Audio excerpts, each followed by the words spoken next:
Alright guys, welcome back to the channel. It's been a while since I posted a video or anything, so I apologize for that. I am in transition mode from open water, fishing to ice fishing, and it's just that downtime where lakes are still kind of freezing over. Some guys are out there right now, and they're taking advantage of that early ice, anywhere between like 3 to 6 inches of ice. I personally, I don't trust ice that much, but it can be doable. You can be safe about it. We can go into that. Maybe I'll make a video about that another time. But anyway, so ice fishing is coming up. We're going to be doing some videos on ice fishing gear, and then I'll take you guys out on the lake as well. So but today I am going over my top 5 soft plastics, not my top 5 baits, but my top 5 soft plastics that I'm going to use for smallmouth. And I'm going to explain a little bit a little bit about those plastics and why that I use those for smallmouth. And those are the first ones that I'm going to grab. Typically, if I'm going smallmouth fishing, the rods that I have on deck are going to have these plastics on them. If they're not already rigged and ready to go on deck, I've got them in the rod locker ready to go. So let's just jump into this one here. The first one I'm going to talk about is the 5-inch stickworm. And it doesn't have to be 5 inches. A lot of guys catch smallmouth on the 4-inch stickworm too, but I lately have been catching them like crazy on the 5-inch stickworm. This is green pumpkin, and what I've been catching them on is the wacky rig. We rigged a bunch of different ways, as you guys probably already know. Just flat out Texas rig, wacky rig, weighted wacky rig, a Nico or Neko rig, however you say it, however you want to say it. You can say it either way, but my favorite way is to rig it just wacky rig, weightless, because then I can let it just flutter down, and it pretty much taunts them. And in clear water, smallmouth will rise a long ways, as I have shown in one of my latest videos, fishing for smallmouth in 20 feet of water. I threw this bait out, weightless wacky rig, and I was probably about 50, 60 feet away from the boat even, and I was watching. It was 20 feet of water as it's slowly falling, like a super slow fall. And the bass are just rising up for it. The smallmouth, they came up, and it wasn't like they came up and just sniffed at it. They came up, and sometimes they didn't, sometimes they would dart up fast, sometimes they just rise up slow and just meet halfway, and then they would eat it. It wasn't like a complete hammer fest all day long, but it worked, and it worked all day long. But it's not like they crushed it, like darted up every single time. It's that aggressive on it, but they still ate it, and they did eat it pretty good. So this is going to be one of my baits. Now these aren't in any order from first to fifth or first to last or whatever. These are just what I use. So I'm grabbing them from a random order here. But this is the one that's most fresh in my brain. This is the one I would use lately to really hammer on some of the smallmouth. Really good solid bait. Obviously, it's not just the cool thing about this is it's not just for smallmouth, obviously, right? So it's very versatile. So if you got a lake that's got largemouth and smallmouth in it, largemouth crushed the snot out of this thing too. So this is, even if you're talking about beginner lures, awesome bait to throw. Next one I am going to go over is the tube. This is a 3.5-inch big bite bait tubes. This is a tour tube, and a lot of guys will throw some smaller tubes, and I do have some, but my latest catches that I've been catching on this summer were on this tube. This is it's like a green pumpkin, copper, and purple flake tube. There's a lot of really good colored tubes out there. This one is infused with salt. I'll go over some of those baits, another time. But like maybe I'll start kicking up some of those quick and dirty bait talks again. But this bait, the tube is going to be one of those baits I'm going to throw. And you can rig this a bunch of different ways too. You can throw it on a drop shot. You can throw it on a net head. Excuse me. You can throw it on your typical tube jig, where it goes up into the tube. A stupid tube. I don't know. I've thrown the stupid tube a few times. I haven't had a lot of luck with it. It's probably just me. But the standard tube, I don't know. The standard tube jig, I've caught a lot of good fish on. So With this one, so one of the lakes I was fishing at this last summer, I was just ripping it off the bottom. I mean, I'm shallow water, and they wanted it, but I was pulling it too far. It was too aggressive for them, is what I was doing. And when I got up to the boat, I just kind of let it flutter and slow down, and I just popped it up and just hovered it, and they hammered it.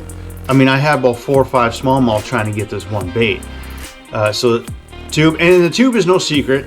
You know, none of these baits are secret, to be honest with you. There's maybe one that maybe I don't see a ton of, you know, a ton of anybody else using a ton of. But yeah, these aren't any secret baits. These are just my favorite baits I'm going to pick up, and some of these are really easy to use. So some of these can be really great beginner baits as well. And the tube, it's just flat out catches them. It'll catch them in almost any kind of condition. And all it takes, you know, I didn't have any confidence in a tube before this last summer. So I was really trying to focus on it, and I've become a lot more confident with it. And it actually has worked its way in to my my boat. I purchased enough tubes lately, so I got a full box of them now. So I'm fully stocked with tubes, and I am all in now. So the tube is another really good bait for smallmouth. It's one of my top 5. And I'm not going to show a lot of the rigging techniques because you guys can, you know, pretty much figure those out. But another solid one to use. The next one, like I said, none of these are really any secret, but this is the 3.3, or you can use a 3-inch paddle tail swim bait. And for me, it's typically white.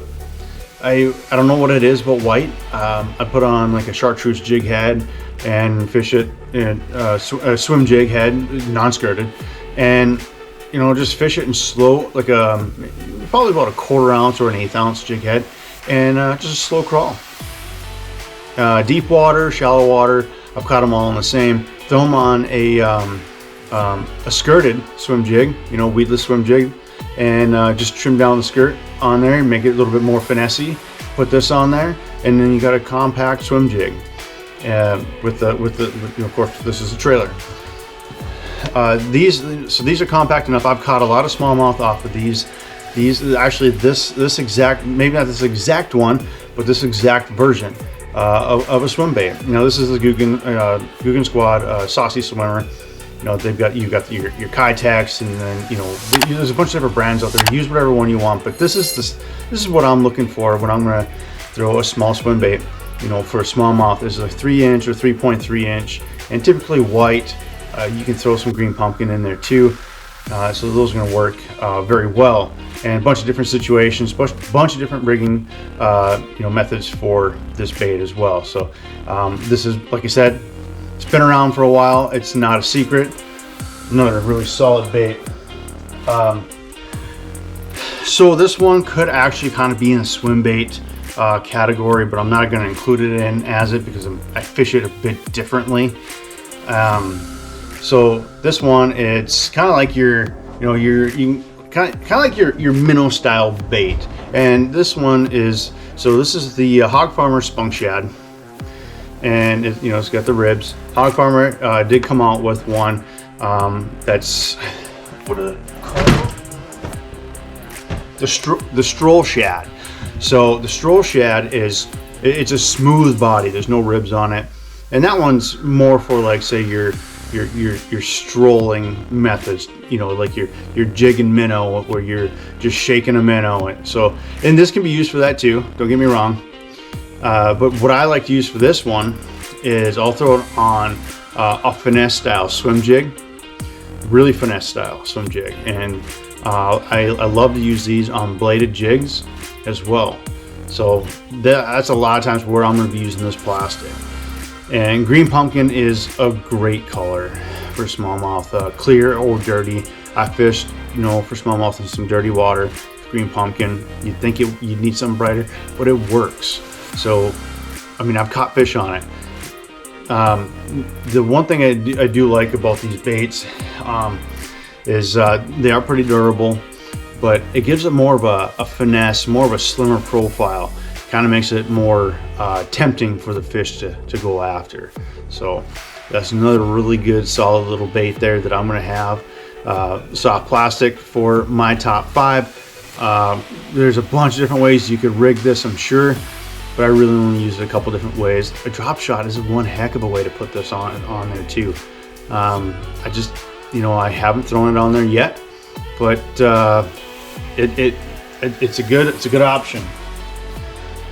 Now this next bait is by Savage Gear, and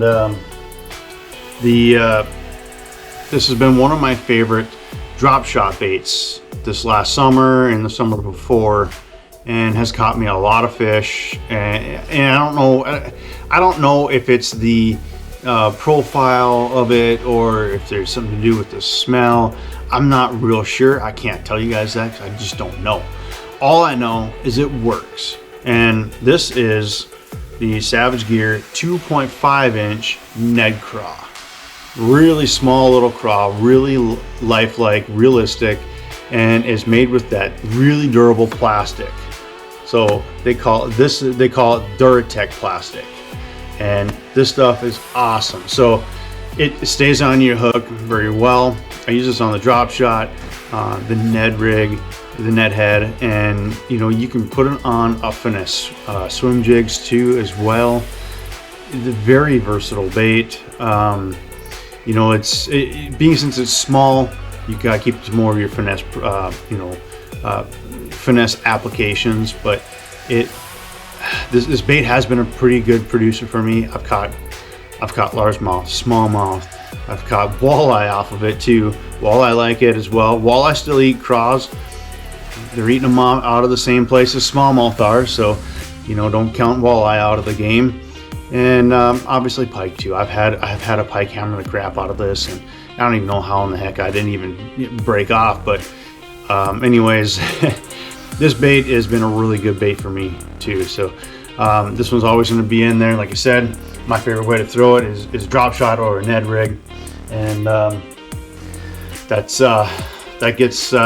I mean, these baits, these soft plastics are definitely the top ones that I'm going to be throwing for. Oh, I can't get a good grab on it, but yeah, these are going to be the ones that I'm going to be throwing, you know, most of the time whenever I'm going to hunt down some smallmouth. Now, just a reminder, you know, these might not be, you know, there's a lot of opinions out there. These might not be the best soft plastics for everybody. These are just what work for me. You guys might have some soft plastics that work really good for you. If you do, throw it down in the comment section, share it, and you know, clue me in on what you like to use for soft plastics as well. These are my favorites, and you know, I've explained why, and you know, they've proven themselves to me. So that's where I get the confidence out of those baits or soft plastics.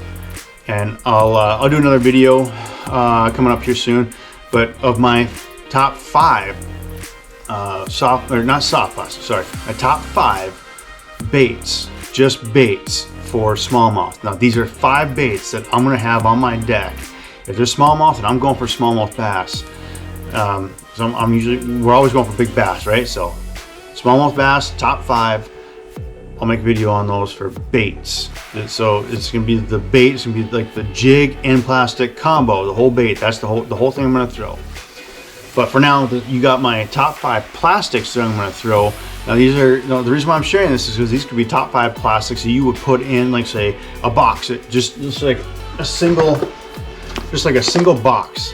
If you're just gonna go out fishing at a smallmouth, I mean, you can put those in there along with some of your rigging applications like jigs, hooks, and so on, weights. But guys, these are my top 5. I really hope you guys enjoyed this. We have gotten back to the bass boat bow videos. This is just the best place I've got to do these videos. I've got all the access to all the gear right here. So if I got to pick something out and show you guys right away, I got it. So we are back at the bow of the boat for the winter to do some of those videos. We are going to get out and do some fishing videos too, some ice fishing videos as well. Maybe I'll try and do some other adventure stuff too, maybe some camping. We are going to do some ice camping this year. I'm going to try to anyways. But yeah, anyways, thanks again guys for sticking around for this video. We got a lot more content coming up. I apologize for the gap in the content here, but stay tuned with me. Stick with me and stay tuned. We are going to have some more coming up. So again, thank you for watching, and if you guys haven't already, please subscribe to the channel. We'll catch you next video.